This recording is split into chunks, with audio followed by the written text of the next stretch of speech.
पुरंदर तालुक्यामध्ये छत्रपती संभाजीराजे आंतरराष्ट्रीय विमानतळ प्रस्तावित आहे आणि या विमानतळाला पुरंदर तालुक्यातील बाधित 7 गावांमधून प्रचंड विरोध होतोय।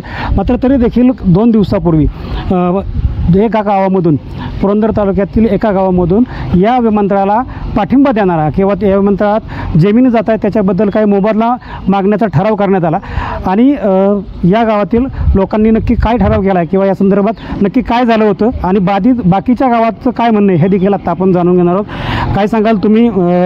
सुरुवातीपासून मी पाहतोय की तुम्ही या आंदोलनाचं नेतृत्व करतात। एका गावामधून एक ठराव जातोय की आम्हाला 10 लाख रुपये एकरी द्या, आपलं 10 कोटी रुपये एकरी द्या आणि हे आमची जमीन घ्या।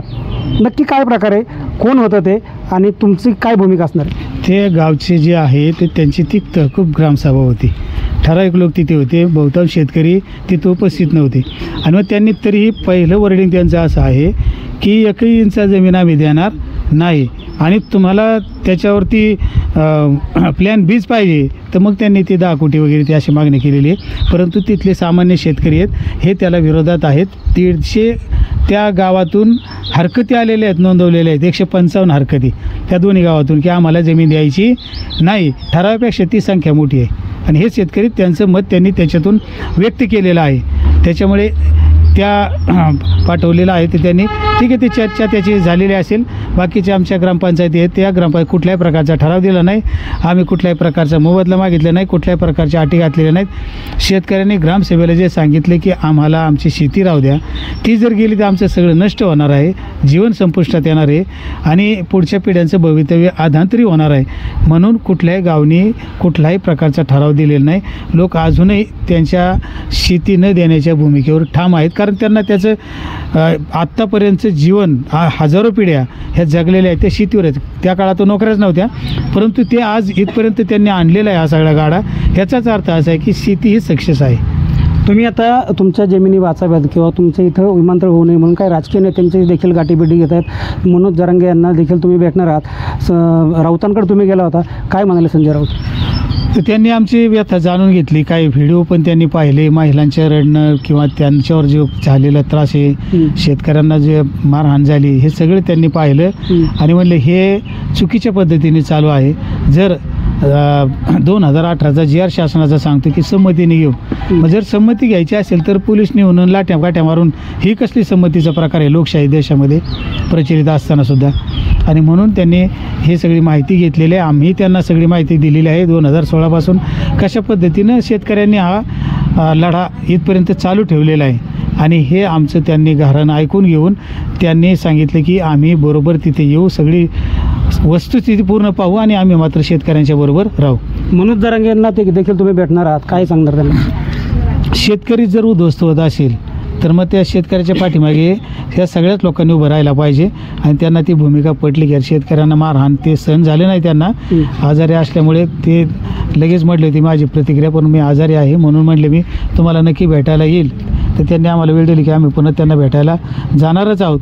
परंतु शेतकरी हा देशाचा महत्त्वाचा कणा आहे, अन्नदाता आहे आणि या माणसांची जर भूमिका असेल की आमची जमीन आम्हाला राहू द्या तर आम्ही बरोबर त्यांच्यात राहणार। तुम्ही गावचे लोकप्रतिनिधी आहात, सरपंच आहात, तुमच्या गावातील लोकांची जी भूमिका आहे ते तुम्ही मांडताय, पण तुमच्या तालुक्याचे जे लोकप्रतिनिधी असतील किंवा खासदार असतील तुमची भूमिका सरकार दरबारी मांडतायत का किंवा तुम्हाला काय पाठिंबा मिळतोय का त्यांच्याकडून?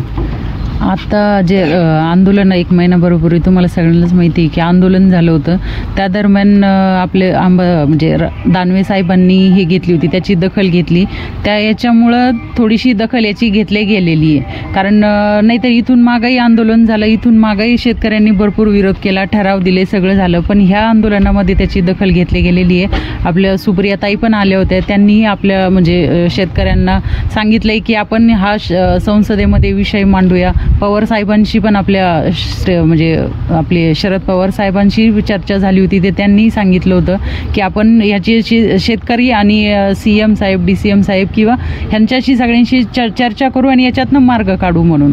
आणि राहिला प्रश्न शेतकऱ्यांचं एकच ठाम मत आहे की हे विमानतळ इथं नाही झालं पाहिजे, कारण यांची रोजीरोटी आहे आणि हा वारसा जो आहे हा शेतीचा वारसा त्यांना त्यांच्या पुढच्या पिढींसाठी सुपूर्द करायचा आहे, तर त्यांचं चुकीचं काही नाहीच आहे ना। तर त्यांची जी तळतळ असेल असेल त्यांची जी व्यथा आहे ती आम्ही त्यांच्या म्हणजे सादर करतोय सरकारपुढे, आणि याची शासनाने दखल घ्यावी अशी खरंच कळकळीची विनंती आहे. खासदार आले, विरोधी पक्ष नेते आले, पण तालुक्याचे जे नेते आहेत, आमदार आहेत, माजी आमदार असतील, आजी आमदार असतील, यांच्या काय भूमिका आहेत ह्या तुमच्यापर्यंत आल्यात का, किंवा त्यांनी सरकार दरबारी मांडल्यात का? नाही, माजी आमदार साहेबांनी आम्हाला नेहमीच साथ दिलेली या 7 गावांमध्ये, कारण विमानतळाचे ते विरोधच म्हणजे 7 गावांना त्यांनी पाठिंबा दिलेला आहे. आता ज्यावेळेस आम्ही कलेक्टर ऑफिसला गेलो होतो त्यावेळेसही त्यांनी तिथं येऊन सांगितलं की आम्ही तुमच्या पाठीशी, आम्ही तुमच्या सोबत आहे म्हणून, आणि इथून पुढेही जर वेळ आली तरी ते आमच्या सोबत असणार आहेत. आणि बाकी तर म्हणजे आमचे शेतकरी असतील तर त्यांना भेटतात, आणि सही दयनीय अवस्था आहे. विद्यमान आमदारांची काय भूमिका आहे? विद्यमान आमदारांची भूमिका मी सांगतो. काय विद्यमान आमदारांनाच हा प्रकल्प पाहिजे. इथल्या स्थानिक शेतकऱ्यांना हा प्रकल्प नको आहे. स्थानिक शेतकऱ्यांना शेतीच करायची, पण ह्या स्थानिक आपल्या आत्ताचे लोकप्रतिनिधी आहेत त्यांना हा प्रकल्प हवा आहे. कशासाठी? कारण त्यांनी कधी शेतीच केलेली नाही, त्यांना शेती कशी करायची हा माहिती नाही. ते गोठ्यातून उठले, असेच मुंबईला गेले, त्यांनी बिझनेस चालू केला. मग त्यांना शेती हा बिझनेस वाटतोय. शेतकरी हा शेती करणारा, आपल्याला अन्नधान्य देणारा माणूस, किंवा शेतकरी हा जगाचा पोषण आहे हे त्यांना वाटत नाही. शेतकऱ्यांचं त्यांनी खेळणं करून ठेवलेलं आहे. शेतकरी त्यांना बिझनेस म्हणजे एखाद्या नोकरदारासारखा वाटतो. शेतकरी हा नोकरदार नाही, शेतकरी हा जगाचं पोट भरणारा माणूस आहे. आता किती पावसाळे आले, किती उन्हाळे गेले, शेतकरी सगळ्या बिझनेसमॅननी आता बिझनेसमध्ये तोटा झाला की त्यांनी त्यांचे बिझनेस बंद केले. पण शेतकऱ्यांनी कधी शेती करायची सोडली आहे का? कितीही तोटा झाला, म्हणजे नैसर्गिक आपत्ती असो, शासनाची आपत्ती असो, किंवा आणखी कुठलाही प्रकार असो, पण शेतकऱ्यांनी शेती करायची सोडलेली नाही. तसे ह्या आमदारांना हा प्रकल्प पाहिजे, शेतकऱ्यांना नाही पाहिजे. काय मला सांगा, तुम्ही तरुण आहात, चांगला रोजगार मिळेल असं म्हटलं जातं आहे, किंवा एक विकास होईल असं म्हटलं जातं, पण तरुणांची काय भूमिका आहे? आता मी तुम्हाला सांगितलं, सर्वात प्रथम सांगतो, एअरपोर्टमध्ये हे काय आमचे लोक काम करणार? बॅग उचलायचं, टॉयलेट साफ करायचं, हाऊसकीपिंगचं काम करणं, ह्याच्या व्यतिरिक्त एअरपोर्टमध्ये काय काम असणार? सिक्युरिटी तर आर्मीवाले असतात, ह्याच्या व्यतिरिक्त दुसरं काय काम देणार आहेत एअरपोर्टमध्ये? तिकीट काढायला पण इंडिगो त्यांचे तेच लोक असतात. ह्यांना लोकांना, आपल्या इथल्या लोकांना काय काम भेटणार? ह्या 7 गावातल्या लोकांना काहीही काम भेटणार नाही. हे एकदम खोटं आहे. आणि ते भरतात तर बाहेरचेच लोक भरतात ह्या कामाला, पण बॅगी उचलायला वगैरे. आपले लोक बॅगी उचलणार आहेत का तिथं जाऊन? शेतकऱ्याची मुलं तिथं करणार का? ते करतात सुखाने, दूध वगैरे बिझनेस करतात, शेतीमध्ये उत्पादन काढतात, ते चांगलं आहे. ते विमानतळामध्ये काय जाऊन काम करणार आहेत? हाऊसकीपिंगचे कामं करणार का? कुठं रोड झाडणार का? काय करणार?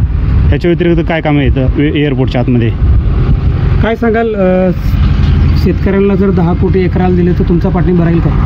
नाही, मुळात कोटींमध्ये आमच्या जमिनीचं व्हॅल्यू होणारच नाही. आम्हाला आमची जमीन द्यायची नाही, आमची जमीन वाचवायची, हे सर्वात मोठं आमचं पॅकेज असणार आहे. आणि दुसरी गोष्ट तुम्हाला या ठिकाणी सांगेल मी, की तुम्ही विचार करा की हा शेतकरी बांधव आहे, हा जगाचा पोशिंदा मानला जातो. शेतकरी कधीही विकासाच्या विरोधात जात नाही, आम्हीही विकासाच्या विरोधात बिलकुल नाही. परंतु या जमिनी सुजलाम सुफलाम आहेत, हे बागायती आहेत, फळबागा फुलांनी बहरलेल्या आहेत. या जमिनीवरती जर या जमिनीवर तुम्ही भकास करून जर तुमच्या विकासाच्या संकल्पना मांडणार असाल तर ह्या आम्हाला कदापि मान्य नाहीत. आणि मूलतः जर तुम्ही विचार केला तर वर्षानुवर्षे, पिढ्यानपिढ्या आमच्या ह्या जमिनी आम्ही कसं चाललो आहोत. शेतीमधून आमचं जीवनमान अतिशय चांगल्या पद्धतीने चाललेलं आहे, अतिशय चांगल्या पद्धतीने उंचीचं आमचं जीवनमान वाढलेलं आहे. शेतकऱ्यांचं उत्पन्नाचा रेशिओ दिवसेंदिवस वाढतच चाललेला आहे. हे सर्व गोष्टी असताना विकास म्हणजे नेमकं काय हे आम्हाला त्या ठिकाणी समजत नाही. आम्ही वारंवार सरकारला त्या ठिकाणी वेगवेगळ्या माध्यमातून निषेध केला, मोर्चे काढले, विरोध केला, तरी शासन नेहमीच हट्टवादी वागत आहे. पण ते ह्या हट्टाला आम्ही कधीही जुमानणार नाही. आणि राहिला दुसरा मुद्दा की तुम्ही 10 कोटीचा कोणी मुद्दा काढला असेल, 4-2 जणांची भूमिका म्हणजे त्या ठिकाणी गावची भूमिका होणार नाही. आमची 7 गावांची भूमिका ही पूर्णपणे विमानतळाला विरोधाचीच होती, विरोधाचीच आहे आणि विरोधाचीच असणार आहे. तुमच्या गावातून किती हरकती गेल्या जातात? आमच्या गावातून आत्तापर्यंत 150च्या आसपास हरकती गेलेल्या आहेत. म्हणजे जवळपास आमच्या असणाऱ्या हरकतींच्या 90% जास्त हरकती आमच्या गेलेल्या आहेत. ज्या गावांमधून ठराव करण्यात आला की 10 कोटी द्यावेत, त्या गावचे देखील ग्रामस्थ आपल्याबरोबर आहेत. काय सांगाल, तुमच्याच गावामधून हा ठराव गेला की 10 कोटी द्यावेत, काय केलं तुमच्या पोरांनी नक्की?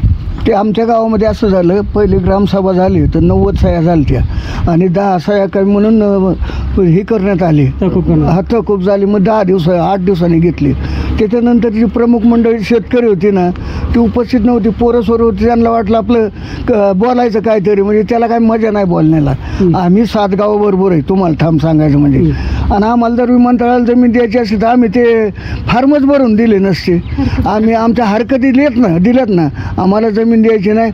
आणि त्याच्यामध्ये सुद्धा दिलं आहे ना 1 इंचही आम्हाला जमीन द्यायची नाही. तो आमचा ठराव गेला आहे ना तो पहिला शब्द हाच आहे की 1 इंचही जमीन द्यायची नाही. पण सरकार म्हणायचं पर्याय लोकांना वाटलं अहो 10 कोटी जरी बरी बोलली, आप जे बोलताल एका टायमाला काय सांगता येते त्याचं. लोकांच्या कोणाच्या तोंडाला हात लावता का? जनता जनार्दन आहे. द्यायचं नाही म्हणून 10 कोटी मागितले पुढं अहो मग त्यांना माहिती आहे की 10 कोटी सरकार देत नाही, आपण काय जमिनी देतच नाही. हा लोकांच्या पुढे प्रश्न आहे. आणि आमचं म्हणणं आम्हाला जमीन द्यायचीच नाही. काय सांगाल, तुमचं गाव कुठलं आणि काय मग नक्की तुमच्या गावची भूमिका आहे? माझं गाव उदाचीवाडी. आमच्या गावाची पण भूमिका अशीच आहे की आम्हाला जमीन द्यायची नाही आहे. आमचा जमीन विमानतळाला विरोधच आहे.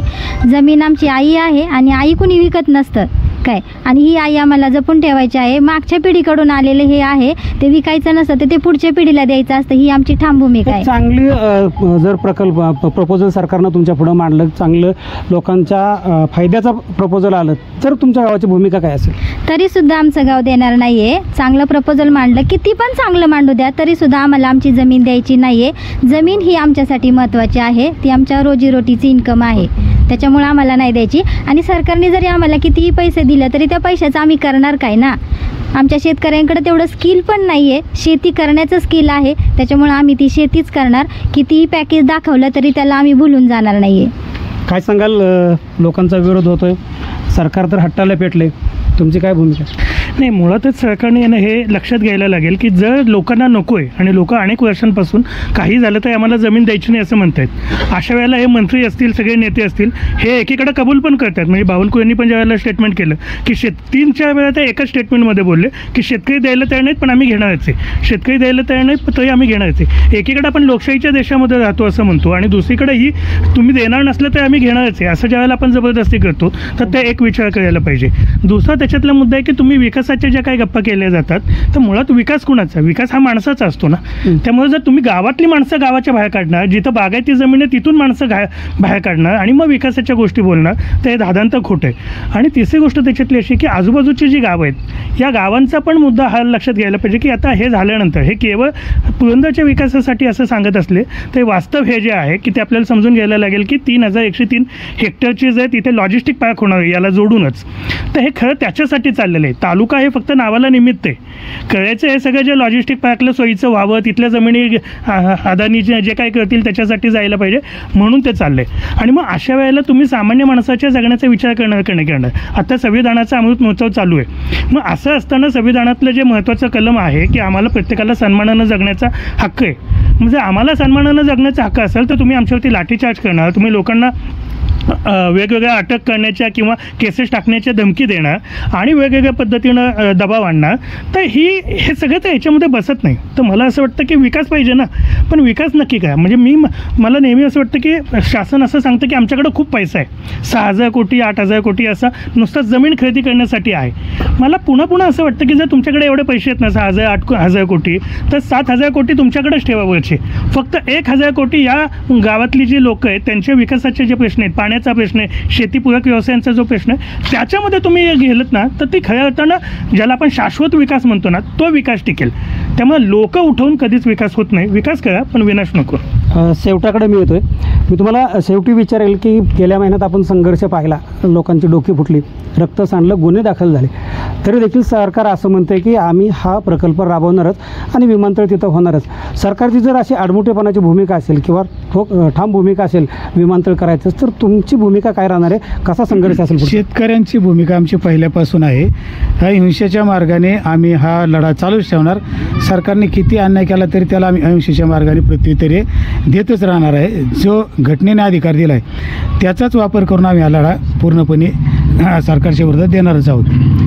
खरं तर पुरंदर तालुक्यातील 7ही गावांनी सुरुवातीपासून या विमानतळाला विरोध केला होता आणि संघर्ष हा चालू ठेवला होता. सरकारनं कितीही दडपशाही केली किंवा कितीही अन्याय केला तरी आम्ही शांततेच्या मार्गाने हा लढा लढू असा विश्वास येथील लोकांनी व्यक्त केला आहे. न्यूज मराठीसाठी राहुल शिंदे, कुंभारवळण.